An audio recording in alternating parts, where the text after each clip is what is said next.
Hello friends, welcome to Abhipedia. My name is M S Hussain और आज हमारे साथ हैं रौनक कुमार सिंह, जिन्होंने यूपीएससी सीएपीएफ असिस्टेंट कमांडेंट 2022 में अपना 77th रैंक सिक्योर किया है। तो आज हम इनसे जानेंगे कि क्या स्ट्रैटेजी रही इनकी, किस टाइप से इन्होंने पेपर वन की प्रिपरेशन की, पेपर टू की किस टाइप से प्रिपरेशन किया, टाइम मैनेजमेंट कैसे किया है इन्होंने। तो सारा सब कुछ जानेंगे इनके बारे में कि कहाँ से बिलोंग करते हैं, एजुकेशन क्वालिफिकेशन क्या है, क्या बेनिफिट्स हैं इनके, मतलब एजुकेशन क्वालिफिकेशन से कितना फायदा मिला इनको। ये सारी चीजें इनके बारे में आज जानेंगे। इनकी जो जर्नी रही है एक स्टूडेंट से एक ऑफिसर बनने की, उसके बारे में जानेंगे आज हम लोग। तो सबसे पहले तो मैं पूरा अभिपीडिया टीम की तरफ से रौनक का मतलब कॉन्ग्रेचुलेट करना चाहूंगा इनके सिलेक्शन के लिए, पूरा अभिपीडिया टीम की तरफ से। Thank you sir and good afternoon sir. Good good afternoon everybody. Good afternoon Raunak. सबसे बड़ी बात, आपने हमारे अपने बिजी शेड्यूल के साथ अपना हमारे लिए टाइम निकाला, इसके लिए भी थैंक यू।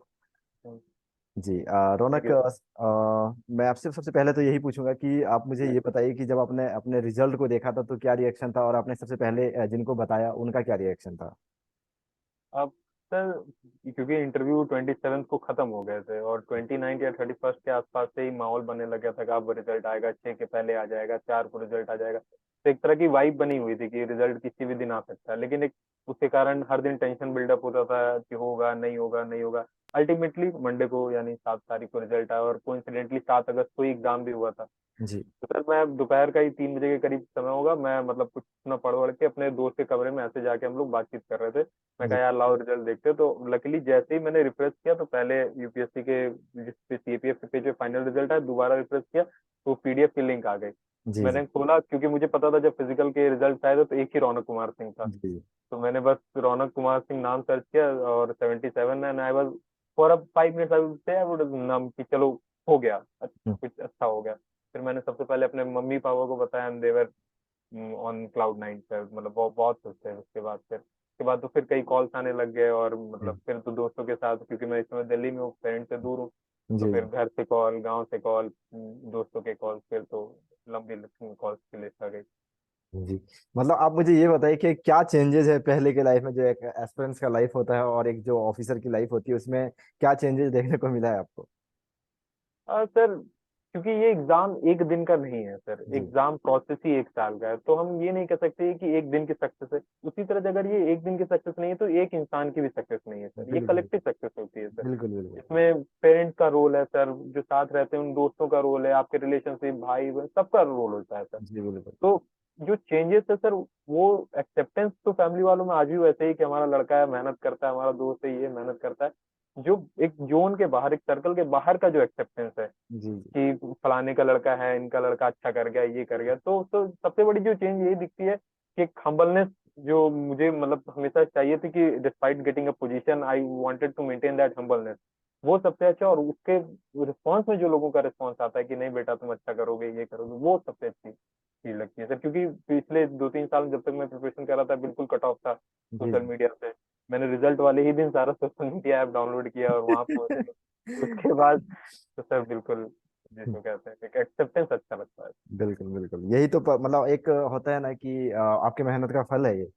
ठीक है, जी लोग सर। आपको ज्यादा सुनने लगते हैं, आपके बातों का आप मतलब पहले वही बात आप अगर बोलो तो उतना वैल्यू नहीं मिलता है, लेकिन जब आपका रिजल्ट आ जाता है, आप जब ऑफिसर बन जाते हो, वही बात आपको लोग सुनते हैं आपके बारे बारे में। जी, एक सेंस ऑफ अथॉरिटी लग जाती है सर बिल्कुल उसमें कि नहीं बिल्कुल। ये बोल रहा होगा सही बोल है। बोल कौन रहा है ना। जी ये बात एग्जैक्टली होती सर, है। Exactly sir. तो चलिए, अपने बारे में कुछ बताइए कि आप कहाँ से बिलोंग करते हो, आपकी एजुकेशन क्वालिफिकेशन क्या है। सर मेरा जन्म यूपी सुल्तानपुर में हुआ था, अमेठी के पास एक डिस्ट्रिक्ट है। उसके बाद सर क्योंकि मेरे जो फादर है उनकी जॉब बीसी से भारत कोविंग को लिमिटेड में थी, तो पूरी फैमिली झारखंड से धनबाद में शिफ्ट हो गई थी, तो मेरी तो सारी पढ़ाई। आप झारखंड से हो। जी सर, जी मैं जी। भी झारखंड से हूँ, मैं देवघर से हूँ। अच्छा, वो देवघर से, मैं धनबाद से। तो सर उसके बाद सारी जो पढ़ाई थी वहीं से हुई सर। 10th मैंने डीएवी से किया, 11th 12th मैंने दिल्ली पब्लिक से किया। जी उसके बाद सर मैं दिल्ली यूनिवर्सिटी से आकर मैंने बीए पॉलिटिकल साइंस में ग्रेजुएशन किया। उसके जी बाद मैं फुल टाइम प्रिपेयर कर रहा जी। और इसके अलावा मतलब यूपीएससी सीएपीएफ के अलावा भी कोई एग्जाम की प्रिपरेशन कर रहे थे आप। हूँ। जी सर, मैंने मतलब जब स्टार्ट किया था मैंने ये प्रिपरेशन सर, हम्म, तो मैंने दो ही एग्जाम को टारगेट में रखा था, एक सिविल सर्विसेज और सीएपीएफ। जी तो 2020 में तो मान लीजिए मेरा सिविल से सीपीएफ में, 2021 में मैंने मेंस लिखा था, सिविल सर्विसेज का भी मेंस लिखा, 7-8 मार्क्स से मेरा जो इंटरव्यू कॉल था वो रुक गया था मेंस में। उसके उस साल मेरा सीएपीएफ भी हुआ सर, लेकिन क्योंकि मेंस और फिजिकल की डेट बिल्कुल गई तो मैं फिजिकल के लिए प्रिपेयर नहीं कर पाया और मैं अल्टीमेटली फिजिकल में ही आउट हो गया। जी और इस बार भी मैं मेंस लिख रहा हूँ सर, होपफुली अब देखते हैं रिजल्ट कैसा रहता है। हालांकि जी। मैंने इस बार प्री दिया था, प्री हो गया है, मेंस का वेट है। चलिए, तो अगर हम लोग बात करें कि उनसे जो यूपीएससी सिविल सर्विसेज की प्रिपरेशन कर रहे थे उससे कितना फायदा मिला है आपको और कितना अलग से पढ़ना पड़ा आपको?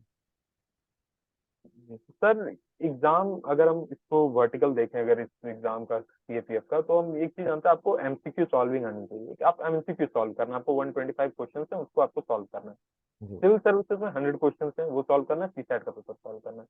तो सर कोई भी एग्जाम जो ऑब्जेक्टिव एग्जाम होता है वो उसको सॉल्व करना एक तरीका है, क्योंकि कभी भी आप टॉपर्स के मार्क्स देखिए, जिनके भी मार्क्स इंक्रीज हुए, मार्क्स इंक्रीज ही होते हैं, खासकर ऑब्जेक्टिव पेपर में। द बिल्कुल। Reason being is MCQ solving is an art, but उस आर्ट का जो कैनवास है वो नॉलेज है सर।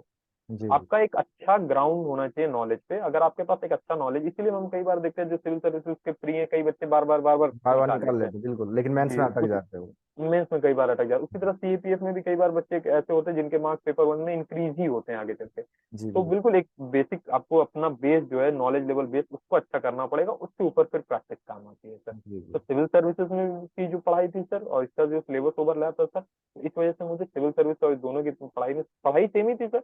और एमसीक्यू सॉल्विंग और क्वेश्चन सॉल्व करना, वो मेरे को बहुत ज्यादा हेल्प किया दोनों एग्जाम में। जी। और अगर हम लोग बात करें पेपर 2 की क्या रही स्ट्रैटेजी, क्या अपनाई थी आपने? सर क्योंकि सिविल सर्विसेज में भी मैं आंसर राइटिंग कर रहा था, तो मुझे पता था कि I can complete the paper in good time, मेरा पेपर कंप्लीशन का कभी इशू नहीं रहा था। जहां तक ऐसे की बात थी सर, तो कुछ ब्रॉड टॉपिक्स रहते हैं पेपर 2 में। जी अगर हम उसको बिल्कुल अगर आइडेंटिफाई कर लें कि इंटरनल सिक्योरिटी के क्या टॉपिक्स आते हैं, इकोनॉमी का अनएम्प्लॉयमेंट है, या जो भी टॉपिक सोशल इश्यूज में अगर हम देख लें, तो उन टॉपिक के पीछे आप एक रेडीमेड मटेरियल तैयार कर लीजिए कि अच्छा कंटेंट हो जाए आपके पास, अच्छे कुछ आर्ग्यूमेंट्स हो जाए, पॉजिटिव नेगेटिव हो जाए। उसके अलावा जिसको कहते हैं हम लोग थ्योरेटिकल पर्सपेक्टिव भी हो और एक प्रैक्टिकल पर्सपेक्टिव भी हो, जी। क्योंकि आपको ये 3 वर्ड में कैसे लिखना है। तो hmm you can't be jargonish all the time कि आप जार्गन को अच्छे अच्छे डाल रहे हो, आपको डेटा से बैक करना पड़ेगा उसे। हम्म, तो एक फ्लो होना चाहिए आपके ऐसे में, वो इंपॉर्टेंट है, क्योंकि 80 मार्क्स तो आपका ऐसे हो जाता है सर। उसके जी अलावा भी 2 रिपोर्ट राइटिंग और 2 आर्गुमेंट राइटिंग, जी उन दोनों का बेस भी बिल्कुल नॉलेज है। वो बिल्कुल अलग नहीं, बस उसको लिखने का तरीका आपका चेंज हो जाता है। बिल्कुल। उन दोनों का बेस भी नॉलेज है सर, और आपका यहीं पर आपका मोर देन 60% पेपर यहीं हो जाता है। जी जी। इसके अलावा जो प्रेसिज है सर, वो प्रेसिज का जो फॉर्मेट आता है, जो रिपोर्ट राइटिंग के फॉर्मेट आते हैं, जो ग्रामर के प्रैक्टिस होते हैं, वो मैंने प्रैक्टिस की थी एग्जाम के 1-2 महीने पहले। जो हम्म मुझे, क्योंकि सर पेपर 2 में मुझे 2021 में भी 107 मार्क्स आए थे, तो जी आई न्यू कि I can do well in paper 2, sticking to my own strategy which I have. जी। अगर आप बोलो अगर मतलब जो बहुत सारे बच्चे हैं जो एस्पिरेंट्स हैं अभी तैयारी कर रहे हैं, 2 महीने 2 साल हो गए 3 साल हो गए, उसके बाद फिर अभी जो बहुत सारे ऐसे भी एस्पिरेंट्स हैं जो फर्स्ट अटेम्प्ट में देंगे, अभी शुरुआत ही कर रहे हैं प्रिपरेशन के लिए। तो पेपर 2 के लिए अगर आप बोलोगे कि आंसर राइटिंग का किस टाइप से कोई सजेशन अगर आप देना चाहो तो क्या मतलब किस टाइप से दोगे कि पेपर 2 के लिए, पर्टिकुलर पेपर 2 के लिए क्या करना चाहिए उनको आंसर राइटिंग के लिए? सर देखिए, पेपर 2 मैंने पहले भी कहा सर, नॉलेज ही बेस है। जी उस पहले तो आप अपना वो बेस फाउंडेशन स्ट्रॉन्ग कर लीजिए, कि जी अगर एजुकेशन है आपके पास, तो आपको न्यू एजुकेशन पॉलिसी की भी डायमेंशन पता होनी चाहिए। अगर एजुकेशन के ऊपर कोई ऐसे आ रहा है, आपको इंडिया में एजुकेशन के क्या प्रॉब्लम है वो पता होनी चाहिए। उस जी पर कुछ अच्छे अच्छे थिंकर्स कोटेशन, ये आपको पता, ये आपका बेसिक नॉलेज बेस है। हम्म, अब जो एग्जाम में पूछा गया है उसको आपको रेप्लिकेट करना है। जी तो बेसिक है, पहले अपना एक अच्छा कंटेंट तैयार करिए, हम्म, उसके बाद उस कंटेंट को 300 वर्ड्स में एक इफेक्टिव वे में पुट करने की कोशिश करिए। जी अब इसके लिए आपको मॉक टेस्ट है तो मॉक टेस्ट दीजिए। सबसे अच्छा सोर्स मेरे हिसाब से पीवाईक्यूज होते हैं। जी जी अगर आप पीवाईक्यूज कर रहे हैं तो आपको, आप यूपीएससी के फ्रेम ऑफ माइंड में अटैच हो रहे हैं आप। जी अब आपको पता है कि यूपीएससी एजुकेशन डायमेंशन पे ये क्वेश्चन पूछ सकती है, तो आप हम्म, बिल्कुल उस पर स्टिक रहेंगे, और आपका उस टॉपिक पे स्टिक रहना with data facts and knowledge, वो आपको 100% अच्छा मार्क्स देगा, उसमें कोई दो राय नहीं है। तो बेसिक आप अपना नॉलेज करिए, उसके ऊपर आप राइटिंग प्रैक्टिस करिए। नॉलेज के ऊपर राइटिंग, आप बिना नॉलेज का राइटिंग प्रैक्टिस, मुझे नहीं लगता सर कि एक सही स्ट्रेटेजी होती आप लिखोगे क्या उसी टाइम तो भूल जाओगे कि लिखना है। क्या है? एग्जैक्टली एग्जैक्टली सर, जी एग्जैक्टली। जी आप पहले लिखोगे, आप बहुत खराब लिखोगे, इसमें हम्म, कोई दो राय नहीं है। अगर आप, आपको ये लग रहा है कि मैं पहले बार में 120+ लाइक कुछ लिख दूंगा, तो you are wrong and you are absolutely in wrong state of mind. तो आपको खराब लिखोगे, लेकिन आपके पास अच्छा नॉलेज है, आपके पास अच्छा कंटेंट है, तो आपको जो वर्स्ट से गुड बेटर बेस्ट वाली जो जर्नी, वो बहुत स्मूथ हो जाएगी। तो आप पहला टाइम दीजिए, पूरा इन्वेस्टमेंट दीजिए एक अच्छा बेस क्रिएट करने में, उसके बाद आप राइटिंग कर लोगे। राइटिंग फिर प्रैक्टिस करिए, वो आप कर लोगे। जी मतलब, लेकिन जैसे कि आपने जैसे बता रहे हो कि बच्चे लिखे, पहले बार लिखे खराब लिखे, मतलब जो अभी लिखना चालू कर रहे हैं, बहुत सारे बच्चे जी ऐसे होते हैं जो डर जाते हैं पहली बार लिखते हैं, यार मैंने क्या लिखा है ये। ठीक है, उसको जी मतलब जी मतलब उसका मोटिवेशन बिल्कुल यहाँ से यहाँ पहुंच जाता है। तो वो जी चीज़ क्या होता है कि मतलब आप उसके ऊपर थोड़ा सा बताइए मुझे, मतलब उसको डरने की बात नहीं है अभी, कि आप अगर लिखते सर। जाओगे तो आप सुधर सकते हो। सर अगर मैं अभी अपना पहला आंसर निकाल दूं, जब मैं जर्नी में आया था, मैं आज भी मैंने, मेरे पास वो कॉपी पड़ी हुई है और जहाँ से मैंने आंसर राइटिंग शुरू की, जी। अगर मैं वो आंसर पब्लिक में रख दूं तो फिर यूपीएससी के ऊपर क्रेडिबिलिटी का क्वेश्चन आ जाएगा, how can they select this person. But ऐसा नहीं है सर, यही बात है कि क्योंकि वो मैं स्टार्ट कर रहा था, मेरे पास ना अच्छा नॉलेज बेस था, ना उतना अच्छा कंटेंट लेवल था, ना उतना अच्छा नॉलेज बेस था। नॉलेज बेस और राइटिंग ये बिल्कुल सेम, आप ये बिल्कुल मत सोचिए कि मैं राइटिंग नहीं कर रहा हूँ, मैं सिर्फ कंटेंट तैयार कर रहा हूँ, तो नहीं, कंटेंट ही आपका इफेक्टिवली रिप्रेजेंट होगा, वो आंसर के रिप्रेजेंट में आप मोल्ड करते हो कंटेंट को। जी बिल्कुल। बेसिक क्ले तो सेम ही रहता है सर। अब वो जी। क्ले से आप कुछ भी बनाइए, तो बिल्कुल सर मैं बता रहा हूँ, मैंने बहुत खराब आंसर लिखे। कई लोग जो पहला आंसर लिखेंगे मेरे से अच्छा लिखेंगे, अब आई एम डैम श्योर। लेकिन ये है कि सर वो जर्नी है, वो जर्नी विदाउट नॉलेज बेस नहीं हो सकती। तो बिल्कुल। आप अच्छा लिखेंगे, आप 1 महीने 2 महीने 3 महीने दीजिए अपने को, उस पर काम करिए, वो अच्छा निकल के ही आएगा, उसमें कोई दो राय नहीं है। जी। और पेपर वन जैसे हम लोग प्रिपरेशन कर रहे होते हैं, पेपर वन पहले शुरू से पढ़ते रहते हैं, तो पेपर वन का जो नॉलेज है वो कितना डिपेंड करता है, मतलब जब हम लोग आंसर राइटिंग लिखते हैं तो पेपर वन का जो नॉलेज है वो कितना काम आता है आपके पेपर टू में? क्योंकि वहाँ पे ऐसे राइटिंग हम लोग लिखते हैं, रिपोर्ट राइटिंग लिखते हैं, बहुत सारी अलग अलग चीजें लिखते हैं, लेकिन जो यहाँ पे हम लोग पढ़ते हैं, यहाँ पे हिस्ट्री पढ़ते हैं, ज्योग्राफी पढ़ते हैं, इकोनॉमिक्स पढ़ते हैं, करंट अफेयर पढ़ते हैं, तो वो जो नॉलेज है वो कितना अपना काम आता है वहाँ पे? जी सर। अब जैसे मैंने कहा कि जो पेपर वन है, जी। पेपर वन में अपने अपने डायमेंशन है सर, कुछ जी। आप उसमें हिस्ट्री पढ़ते हो, आप उसमें पॉलिटी पढ़ते हो, आप उसमें साइंस एंड टेक पढ़ते हो। अल्टीमेटली यही डायमेंशन आपके ऐसे में भी रिफ्लेक्ट होते हैं। जी। जी। कई बार ऐसे के टॉपिक्स ऐसे आ जाते हैं जहाँ आपको हिस्टोरिकल डायमेंशन लिखना होता है, जी कई बार बिल्कुल। एक। अब बिल्कुल। मैं सर बिल्कुल एग्जाम का ही बात करता हूँ, मैं एग्जाम, जब मैं साइंस एंड टेक, एक बहुत साइंस बहुत मेजर पोर्शन है हम्म। पेपर वन का। सर आप साइंस प्रिपेयर करते हैं, उसमें हिग्स बोसोन कंडेंसेट पढ़ते हैं, अब हम्म। उसी से रिलेटेड करंट अफेयर्स भी कई बार एक समय था चलता था सर्न लेबोरेटरी। और एग्जैक्टली मैंने यही नॉलेज बेस को एक साइंस के ऊपर ऐसे आया हुआ था, हम्म। वेस्ट का साइंस और इंडिया की कुछ ईस्ट का फिलोसफिकल नॉलेज को कंबाइन करके कैसे आया हुआ था, मैंने वही ऐसे भी कर, तो पेपर वन की ही नॉलेज उसमें रिफ्लेक्ट हुई थी। बिल्कुल बिल्कुल बिल्कुल सही वो बात। अलग से आप कुछ अलग तोड़ के नहीं ले आते हैं सर, वो बिल्कुल। बिल्कुल कुछ नहीं होता। आप पेपर वन जिसका स्ट्रांग है वो कई, मैंने अब तक नहीं देखा है जो पेपर वन में 160 170 स्कोर कर रहा हो वो पेपर टू में 80 में स्कोर कर रहा हो। I haven't seen anyone that like that. At least वो 90 प्लस स्कोर कर रहा है सर, जो भी पेपर वन में एक अच्छा स्कोर कर रहा है। तो ये एक तो अपने आप में कोरिलेशन मार्कशीट में ही दिखती है सर। जी बिल्कुल। और इसके अलावा आपने अगर इंटरव्यू प्रिपरेशन की बात करें कि इंटरव्यू प्रिपरेशन किस टाइप से किया था आपने, और कैसा रहा आपका इंटरव्यू प्रिपरेशन? सर क्योंकि जब मैं इंटरव्यू प्रिपरेशन, क्योंकि जब फिजिकल क्लियर हो गया तो उसके बाद मुझे प्रीलिम्स भी देना था, जी। तो पहले उस समय तो प्रीलिम्स मैं नहीं मतलब कर सिविल पाया। सर्विसेज का प्रीलिम्स? हाँ सिविल सर्विसेज का प्रीलिम्स में दे रहा था सर। तो उस समय तो मैं उतना अच्छा प्रिपेयर नहीं किया था, लेकिन जैसे ही मैं प्रीलिम्स के बाद मैं जब थोड़ा फ्री हुआ तो मुझे पता था कि अब किसी भी वक्त इंटरव्यू की डेट्स आ सकती हैं, क्योंकि 2021 का रिजल्ट आता उसके बाद ही बहुत हद तक उम्मीद थी कि 2022 का वो चालू हो जाएगा। तो मैंने सबसे पहले सर अपना डैप उठाया, उससे जो भी क्वेश्चन बेसिक बन सकते थे, रौनक का नाम का मीनिंग से लेकर के कहाँ हो आप, क्या हो, सब कुछ मैंने प्रिपेयर किया। उसके अलावा सर कुछ मेंटर्स थे, चौधरी सर थे, वो मेंटर थे रैंक वन जो 2021 के थे, हिमांशु बस, उनकी हेल्प ली मैंने।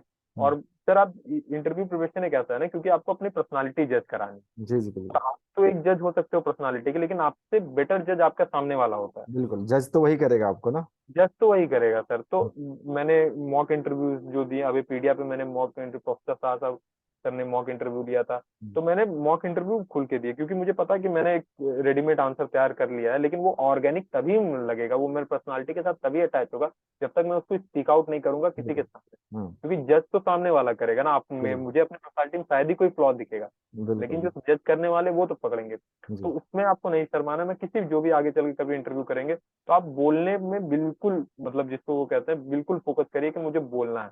गलत बोलिएगा एक बार, बिल्कुल वही वही है सर, जर्नी है वो भी, कि आप पहले बहुत खराब आंसर दे रहे होगे, या फिर कुछ किसी भी चीज का सही एक्सप्लेन नहीं कर पा रहे होगे, आप फंबल कर जा रहे होगे, कई चीज करेंगे, लेकिन वो भी सर एक जर्नी है, आप करते करते करते करते एक अच्छा प्रेजेंटेशन आप कर पाइएगा इंटरव्यू वाले डे। जी। जी। तो उसमें सर मॉक इंटरव्यू और आपका डैप प्रिपरेशन और आपके मेंटर, इनका हेल्प हुआ सर। जी। रौनक, ऐसा कोई इंसिडेंट जो आप जब इंटरव्यू देने गए थे ठीक है, तो उस टाइम कुछ जो पैनलिस्ट होते हैं बहुत बार बच्चे मतलब डर जाते हैं या फिर बहुत सारे ऐसे इंसिडेंट होता है, उसको अगर शेयर करना चाहे कोई ऐसा इंसिडेंट। सर मेरा इंटरव्यू 4 तारीख को था, 4 जुलाई को था सर। वो सेकेंड ही डे था इंटरव्यू का, फोरनून सेशन था। जी। सुमन शर्मा मैम का बोर्ड था सर। हम्म। तो मेरा, क्योंकि सर मैंने अपने डैफ में जो हॉबीज थी उसमें आईआर मेंशन किया हुआ था कि मुझे आईआर फॉलो करना अच्छा लगता है। जी। तो मोस्ट इंटरव्यू तो मेरा आईआर पे रहा, लेकिन जो सेकंड पैनलिस्ट थे तो उनसे मतलब अच्छी बात, लंबी बातचीत होने लग गई थी सर। तो वो काफी मतलब हंस हंस के क्वेश्चन पूछ रहे थे। तो अचानक सारे आईआर के क्वेश्चन भी उन्होंने पूछा, रौनक मैं देख रहा हूँ आपने टेंथ में अच्छे नंबर, 10 से जीपीए लाए, आपके ट्वेल्थ में अच्छे परसेंटेज है, आपने साइंस एंड टेक पीसीएम लिया था, साइंस लिया था, और क्योंकि मेरी ग्रेजुएशन पॉलिटिकल, तो आपने दिल्ली कूच अचानक से क्यों कर गए? हम्म। तो मैंने कहा सर दिल्ली कूच कर गया, तो पहले तो मुझे लगा प्रिपरेशन करने के लिए ये बोल दूं। मैंने हम्म। कहा नहीं नहीं सर, मैंने, क्योंकि मैं ट्वेल्थ में जब जा था तो मेरा सिक्स सब्जेक्ट जो था वो पॉलिटिकल साइंस ही था। तो आई जी। Had an inclination toward the political science. फिर मैंने कहा अच्छा अच्छा, तो फिर मतलब आप, उनका फिर ये कहना था, मतलब वो इस सेंस में उनकी बात थी कि आप शुरू से ही मतलब इसी में, क्योंकि डैप में भी मेंशन था सिविल जी। सर्विसेज दिया है, सीएपीएफ दिया हुआ है। तो कहा हाँ सर, मेरा बिल्कुल क्लियर माइंड था कि मैं सिविल सर्विसेज में ही जाना चाहता हूँ, और हम्म। यूपीएससी सीएपीएफ ये दोनों मेरे फर्स्ट चॉइस है, इसके अलावा मैंने कोई और एग्जाम दिया नहीं है। हम्म। तो फिर उसके बाद फिर उन्होंने डिस्कशन को वहीं पर लेके आया, लेकिन हालांकि बीच में बिल्कुल जिसको कहते हैं कट ऑफ आ गया था हम्म। कि बिल्कुल मेरे पर्सनल की कैसे आप दिल्ली कूच कर गए अचानक, कितना अच्छा पढ़ रहे थे, साइंस साइंस ही पढ़ते। तो एक ही यही मुझे इंसिडेंस लगता है। इसके अलावा सर एक क्वेश्चन और था सर, जो बिल्कुल आखिरी पैनलिस्ट ने मेरे से पूछा था। वो सेक्युलरिज्म के ऊपर कुछ था, तो उन्होंने मेरे आंसर को काउंटर करने के लिए ये कहा कि आप कैसे कह सकते हैं इंडिया में सेक्युलरिज्म है हम्म। ही नहीं इंडिया में सेक्युलरिज्म। ये आप देखिए कि केवल वहाँ मतलब कॉरिडोर बनते हैं तो हिंदुओं के कॉरिडोर बनते हैं, टेम्पल बनते हैं तो हिंदुओं के टेम्पल बनते हैं, ये वो। तो आई थिंक मैंने उसको भी सही, मैंने कहा सर कि ये पहली बात तो सिर्फ एक रिलीजियस प्लेस नहीं है, एक टूरिज्म के परस्पेक्टिव से इम्पोर्टेंट है सर। दूसरा ये मैनिफेस्टेशन ऑफ सेक्युलरिज्म है। हम हज सब्सिडी भी देते थे, हम जियो पास स्कीम भी चलाते हैं, हम ये भी करते हैं, हम कोलकाता गोवा में मॉन्यूमेंट, जो चर्च मॉन्यूमेंट, उनको भी प्रोटेक्शन देते हैं। ये अलग अलग सेक्युलरिज्म के परस्पेक्टिव, तो कहीं ये दो जगह लगा मुझे जहाँ वो थोड़ा सा कॉर्नर करना चाह रहे थे। आई बिल्कुल। Think I manage. जी। और मैं ये पूछना चाहता हूँ, जैसे कि आपने बोला मुझे कि आईआर मैंने रखा था इंटरनेशनल रिलेशन जी सर, जी जी। हॉबीज में। जी सर जी। जी, मैंने पहली फॉलोइंग बार ये इंटरनेशनल। सुना है कि कोई इंटरनेशनल रिलेशन रख रहा है। और एक बात है कि यहाँ पे हम लोग इंटरनेशनल रिलेशन तो पढ़ते भी रहते हैं, तो यहाँ पे जी आपको मतलब नॉलेज तो रहता ही रहता है, और क्या क्वेश्चन पूछेंगे वो तो मतलब पूरा सवाल तो आपके दिमाग में रहता है। मतलब बहुत अच्छा ये हॉबी है कि हम लोग आगे भी डाल सकते हैं, क्योंकि वो तो पढ़ते रहते हैं हम लोग। जी सर, क्योंकि मेरा सर ग्रेजुएशन पॉलिटिकल साइंस में था। जी। सीएससी में भी मैंने ऑप्शनल पीएसआईआर ही लिया था, तो आईआर एक अच्छा नॉलेज बेस था मुझे, तो मुझे पता था कि ये हॉबी, और क्योंकि मैं करता भी था सर, कई सारे ऑनलाइन प्लेटफॉर्म प्रिंट से लेकर के सर, और दुनियादारी में फॉलो करता रहता था। एक अच्छा लगता है सर, एक मतलब एक होलिस्टिक जियो पॉलिटिक्स फॉलो करना। तो मुझे पता था इससे रिलेटेड जो भी मेजरली जो क्वेश्चंस आएंगे मैं फॉलो कर लूंगा, हालांकि नहीं आएंगे तो मुझे सॉरी ही बोलना पड़ेगा। हम्म। लेकिन फिर भी मुझे ये पता था कि मैं, क्योंकि इसमें डायमेंशन अच्छे निकाल सकता हूँ, जी। आपको सिक्योरिटी डायमेंशन, इकोनॉमिक डायमेंशन, ये ना। हम्म। तो इसलिए वजह से मैंने आईआर को अपना एक इम्पोर्टेंट हॉबी रखा था। जी। और रौनक, जैसे कि अभी बहुत सारे बच्चे होते हैं जो 2 अटेम्प्ट 3 अटेम्प्ट दे रहे हैं, लेकिन मतलब वो उनका हो नहीं पा रहा है। ठीक है, कहीं भी नहीं सिलेक्शन हो पा रहा है, हो सकता है इंटरव्यू तक पहुंच रहे हैं लेकिन सिलेक्शन नहीं हुआ। उसके बाद फिर बहुत सारे ऐसे बच्चे जो अभी चाहते हैं कि वो फर्स्ट अटेम्प्ट में ही क्लियर करें। तो उनको, उनके लिए आप अगर कोई मैसेज देना चाहो तो क्या दोगे? सर पहली बात तो, अगर आप यूपीएससी के लिए प्रिपेयर कर रहे हो हम्म। तो इसको इम्ब्रेस करिए, टफ है, जी। बिल्कुल सर टफ है। क्योंकि पहली चीज तो इतने बच्चे एग्जाम दे रहे हैं, कितने लोगों का सिलेक्शन हुआ? 200, 2021 में 171। जी। तो कहीं ना कहीं लक फैक्टर आता है, लेकिन लक फैक्टर भी तभी आता है जब आपका पीछे हार्डवर्क लगा रहता है। जी। जी। हार्डवर्क नहीं तो लक तो कुछ नहीं करेगा, भले ही कई बार ऐसा होगा आप हार्डवर्क कर रहे हो नहीं सक्सेस होगे, लेकिन बिना हार्डवर्क के तो लक बिल्कुल ही नहीं आना। जी। तो सर ये इम्ब्रेस करने वाली बात है कि okay this is a tough exam and I will have to put my pedal on. तो ये तो है बिल्कुल सर, मैंने पहले ही जान गया था कि हो सकता है मैं मेहनत करूं, फर्स्ट अटेम्प्ट में मेरा क्या कहते हैं हो भी जाए नहीं भी जाए। और सर बोलना भी चाहूंगा सर, सिविल सर्विसेज का 2020 का अटेम्प्ट मेरा सीसैट 0.17 से छूटा था। दुनिया एक आधा मार्क्स कहती है, मेरा 0.17 से रहा था। जी। जी। 2021 मीन्स सर 7 मार्क्स 8 मार्क्स से मैं सीएपीएफ में बाहर हो गया, फिजिकल्स में, मेडिकल में। तो ये रहेगा सर, ये बिल्कुल part and parcel of the game है, और अगर आप ये जर्नी में हो और ये चीज आ रही है तो it mean you are on the right track. बिल्कुल। ठीक है, तो उसको पहले इम्ब्रेस कर लीजिए, और सबसे इंपॉर्टेंट आपका सपोर्ट सिस्टम होता है सर इस समय। आप उनसे जुड़े रहिए, उनसे बात करें, लो आने ही आने सर। जब आप इतनी बड़ी चीज को एम करते हो तो थोड़े बहुत तो फिर पत्थर खाने ही है सर, अगर पहाड़ चढ़ने हैं तो। बिल्कुल बिल्कुल बिल्कुल। तो आप बिल्कुल सही हो, मुझे खुद लग गया समय, और कई लोगों को लगता है समय, कई लोगों को फर्स्ट टाइम में भी होता है, वो अच्छी बात है। जिनको समय लगता है बिल्कुल लगेगा, और लग रहा है तो अच्छी बात है। आप पेडल हाथ पैर मारते रहिए, आप निकल जाइएगा। क्योंकि होता है सर, जो मेहनत करते हैं, मैंने बहुत कम को देखा है कि बिल्कुल मेहनत की और अनसक्सेसफुल हो गया। शायद ही कि मुझे कोई एग्जाम्पल भी याद आता है, लेकिन हो जाता है सर अगर करने वाला रहे तो। थैंक यू रौनक, आपने हमें टाइम दिया इसके लिए, और जो आपने इनपुट दिया है, आई होप वो जितने भी एस्पिरेंट्स सुनेंगे वो मोटिवेट होंगे और बहुत कुछ सीखने को मिलेगा उनको, चाहे वो पेपर 1 के बारे में हो, हमने बात किया, पेपर 2 के बारे में बात किया, इंटरव्यू के बारे में बात किया। तो बहुत अच्छा इनपुट आपने दिया है। एंड हमारे पास यहाँ पे टाइम निकालने के लिए, उसके लिए भी thank you, and congratulation once again for your selection. Thank you. Thank you sir, thank you, thank you, hope to interact you with again sir, thank thank you. You.